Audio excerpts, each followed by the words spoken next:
Hi gamin, j'espère que tu vas bien. Allez, on fait le point. On est dans la deuxième grosse partie de génétique de première spécialité, à savoir l'expression du gène. Dans ce chapitre, on a vu, petit 1, définir un gène. Ça, c'est plié. Si tu l'as pas vu, regarde la vidéo, elle vaut vraiment la peine. Petit 2, le code génétique, la correspondance ADN-protéines. Petit 3, on a vu l'astuce du messager temporaire, c'est-à-dire la nécessité de fabriquer une molécule temporaire qu'on appelle ARN messager. L'ADN ne peut pas sortir du noyau, la synthèse des protéines se fait dans le cytoplasme, et bien une molécule qui sort du noyau et qui va être lue dans le cytoplasme pour créer des protéines, l'ARN messager. L'objectif de la vidéo d'aujourd'hui, l'objectif c'est quoi? C'est faire en sorte que tu connaisses les mécanismes permettant la création de la molécule d'ARN messager. Let's go, on y va.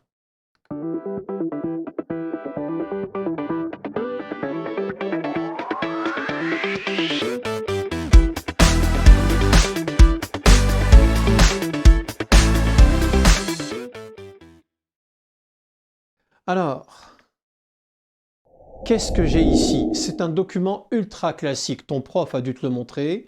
J'ai au milieu, en rouge ici, la molécule d'ADN. Ça se trouve dans le noyau.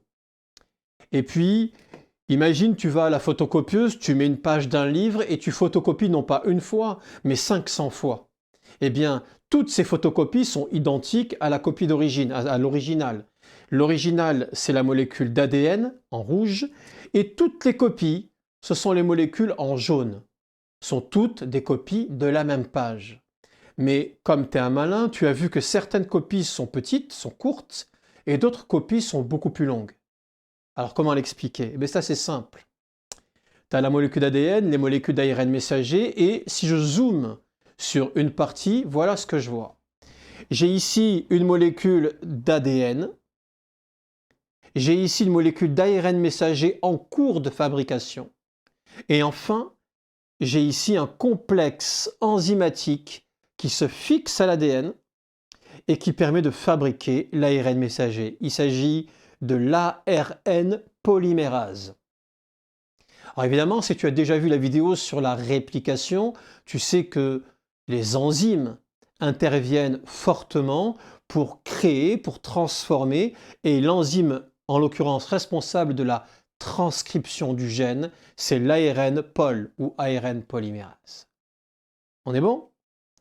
Que fait cette ARN polymérase? Eh bien, elle fabrique la fameuse molécule d'ARN. Simple rappel de la vidéo précédente, la molécule d'ARN est une molécule monocaténaire, c'est-à-dire avec un seul brin, ce n'est pas une double hélice avec deux brins, c'est une molécule d'acide nucléique avec un seul brin.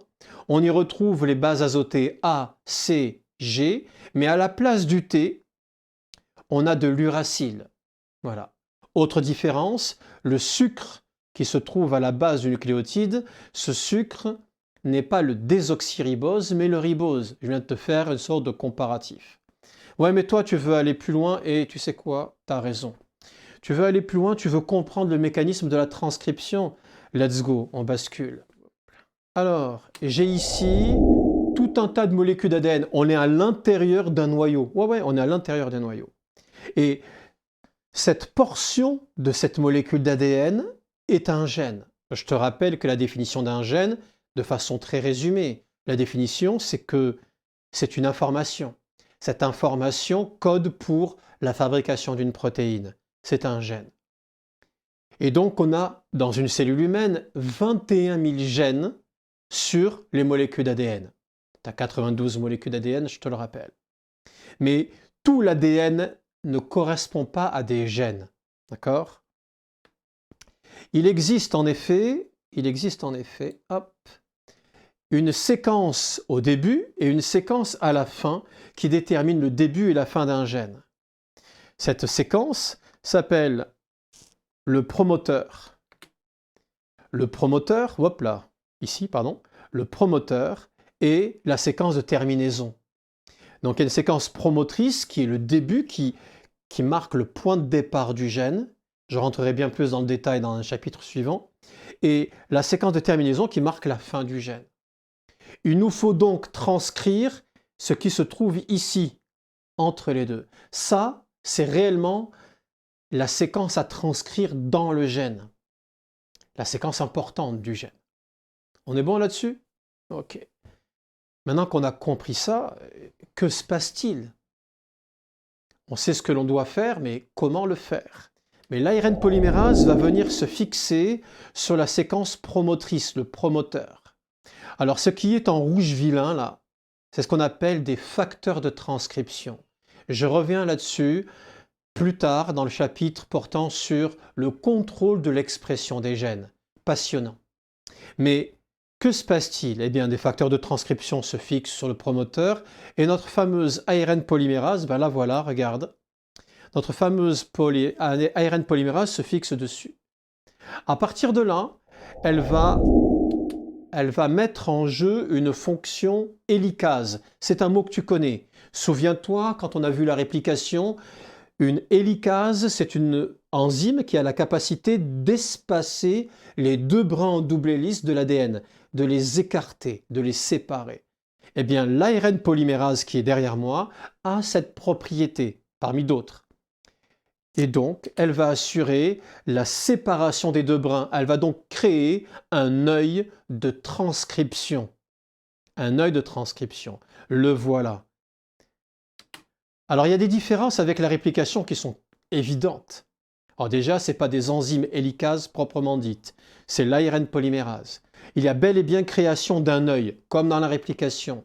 Sauf que l'ARN polymérase va se déplacer. Et l'œil ne se forme que dans l'ARN polymérase. L'œil ne grandit pas comme dans la réplication. Que se passe-t-il à l'intérieur de cet œil? Eh bien, c'est un phénomène que tu connais, d'où le nom polymérase. Elle va attraper des nucléotides, les associer de façon complémentaire au brin qu'on appellera le brin transcrit, et positionner ces nucléotides pour fabriquer un acide nucléique, et ainsi fabriquer une molécule d'ARN messager. Mais regarde, c'est pas tout à fait comme dans la réplication. Regarde bien. Les nucléotides que tu vois ne sont pas des désoxyribonucléotides, ce sont des ribonucléotides. C'est-à-dire j'ai A, C, G et U, j'ai pas de T. Ils se fixent de façon complémentaire et elles les attachent les uns aux autres. Regarde bien, et là regarde ce qui se passe ici. Voilà. Première chose, la fixation des nucléotides se fait selon la loi de complémentarité.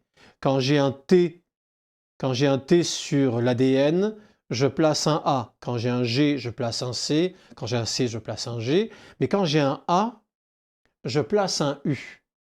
D'accord? La règle de complémentarité est un peu modifiée dans le cadre de la transcription. Mais regarde ce qui se passe ici, là. Ça, c'est nouveau. Dans la réplication, on n'avait pas ça. On avait pourtant déplacement, mais on n'avait pas la molécule qui se détache. Mais là, c'est parce que l'œil de transcription est petit.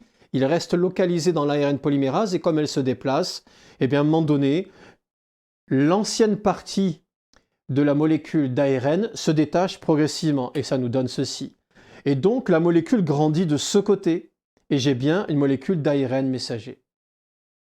Voilà. Mais tu vas me dire, ça ne s'arrête jamais. Ça va faire toute la molécule d'ADN et c'est là qu'intervient la séquence de terminaison du gène.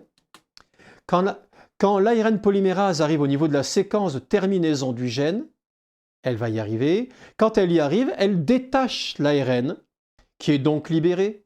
Et c'est ainsi qu'on se retrouve avec l'ARN produit, qui peut partir dans le cytoplasme, et l'ARN polymérase libéré. Qu'est-ce qu'elle va faire, l'ARN polymérase? Elle revient au début et elle retranscrit ce gène. Bon, ce que tu as derrière moi est une version très simplifiée. Pourquoi? Alors, d'abord, le gène est très court. Ça aide à comprendre. Deuxièmement, il n'y a qu'une seule ARN polymérase. Mais il me semble bien que quand on a regardé notre fameux PowerPoint, on n'a pas vu qu'une seule molécule d'ARN. Mais comment c'est possible? Eh bien, c'est parce que Tout le long de l'ADN, tu as des ARN polymérases qui se sont fixés dessus. Tu n'en as pas qu'une, tu en as des milliers. Elles se fixent dessus et elles avancent dans ce sens-là, ici. C'est pour ça que celles qui sont ici ont déjà parcouru tout ça et que la molécule d'ARN est bien plus grande. Et voilà, tu sais tout. J'ai un gène, une séquence promotrice, une séquence promotrice, une séquence de terminaison. L'ARN polymérase se fixe, elle écarte les brins, fixe des ribonucléotides. Quand elle arrive au niveau de la séquence de terminaison, elle quitte, elle lâche l'ADN et libère en même temps sa molécule d'ARN. J'ai ainsi fabrication de l'ARN messager. Son job, sa mission, quitter le noyau et participer à la fabrication de la protéine. On est bon? Bien sûr qu'on est bon. Gamin, ça m'a fait plaisir, vraiment, vraiment. C'est un truc qui me tient à cœur. Si j'y passe des heures, c'est pas pour rien. Ça me fait plaisir de te transmettre ce que je sais. Voilà. Tu as une bibliothèque de cours gratuits, vidéos expliquées par le patron de la SVT, c'est-à-dire moi, il n'y a pas mieux, à disposition sur la chaîne YouTube. C'est classé par niveau, ça va être classé par thème. On a vu la gestion de l'ADN au cours du cycle cellulaire. Là, on est dans l'expression du gène. Je te claque la bise, je te dis à bientôt. Et n'oublie pas, tu likes, tu commentes pour me dire « Waouh, c'était super, j'ai tout compris ». Et enfin, tu partages, évidemment. Fais connaître la chaîne. Je compte sur toi. Ciao, ciao, à bientôt.